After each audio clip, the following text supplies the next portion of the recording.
What's up, guys? So today on Rack Daddies we're going to show you how to fletch an arrow. Not one way, but two ways. And the first way we're going to use just regular boning fletching jig, and the second way we're going to do is a shrink wrap. So pretty fun.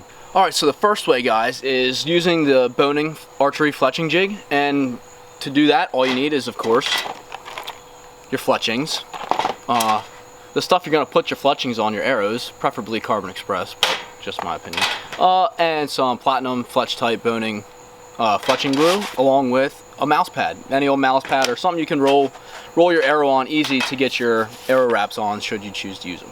Oh, you're also going to need some Q-tips just to make sure we don't get that fletching glue all over your arrow, so we make it nice and neat.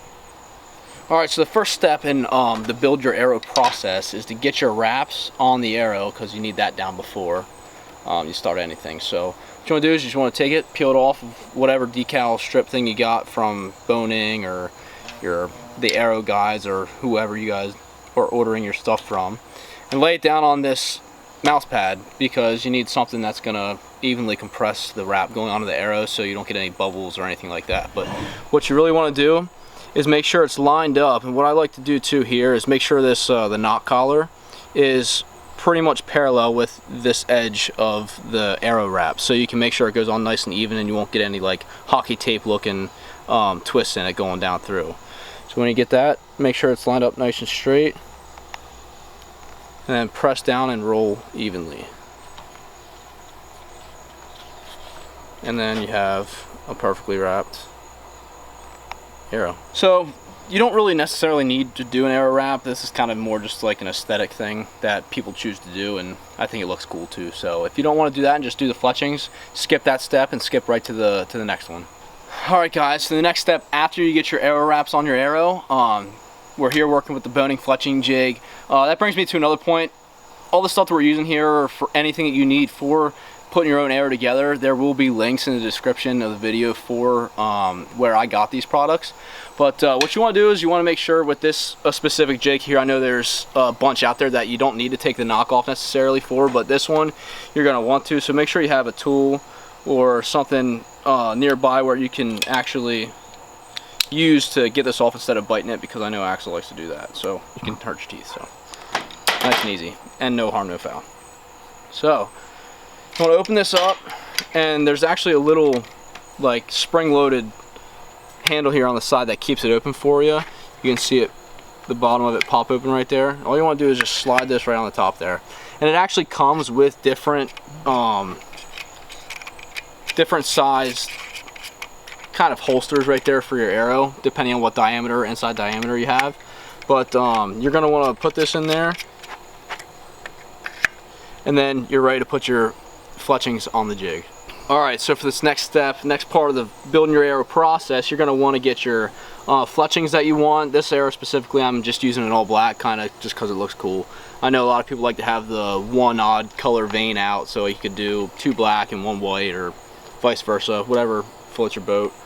But I also want to mention there are some Teflon strips, like tape strips, that you can put on these wings here of the fletching jig, just to keep your Fletch It Tight stuff off of the jig, so you can just peel that off and it's like starting over fresh. Because if you get glue built up on this, it'll be inconsistent on the bottom of the arrows, so you'll get one fletching that's lower than the other and stuff like that. So what you want to do, well, I'm actually not using it right now, so I actually ran out, but we're just going to go with it. What you want to do is put all of your fletchings in the correct way. You want to make sure the fat part is facing down towards the knock, so you don't put them on backwards. But fit them in there, and now we're ready for the Fletch Tight. Okay. Now this stuff can run out pretty fast, and that's what the Q-tips are for. So if you get any like fast runners, you can just kind of quickly dab it up, so you don't get, so when you go to put this up, you don't get any like smears or anything puffing out over the sides of your fletching, so it looks a little more professional than some amateur putting it together. But it does take time, and I've been doing it for a little while, but it does take practice to get the right amount of Fletch Tight on the fletching. So just take your time, and it'll come with experience. So just try and get a nice even bead through all of your fletchings that you have there. This is probably the most tedious part of the whole thing. making sure you don't get too much and making sure you have enough so it doesn't come off. So and now if you want to, this is the time where you want to actually kind of just with your Q-tip make sure everything's good and got enough glue. If you need more, put some more on, but like I said, you don't want to have it on there too much so it doesn't get all caked on. What you're going to do is slide your cap on, release the spring, slide them in, and put this cap on here. And just let it sit there for about 15-20 seconds. Make sure that Fletch tight takes hold to the actual arrow, and then once you're done that, take the cap off, slide them out, and you've got a fletched arrow. Alright, so let's take this off and see what we got here. And there should be. Now all you gotta do is put your knock collar back on, if your arrow has a knock collar. And then put your knock back on to wherever you'd like it. And boom. Boom. Perfect.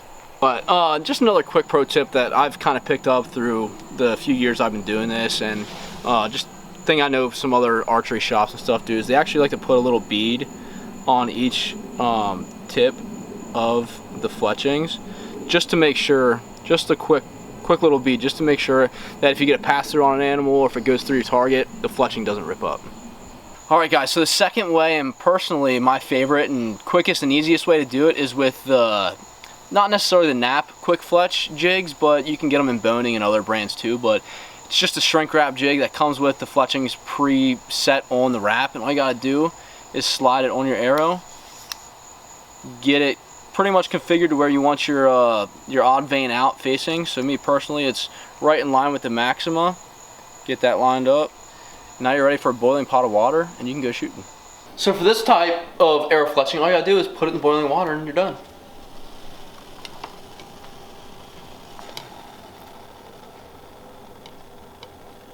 Ta-da! Perfect. Thanks for tuning in. See you next time.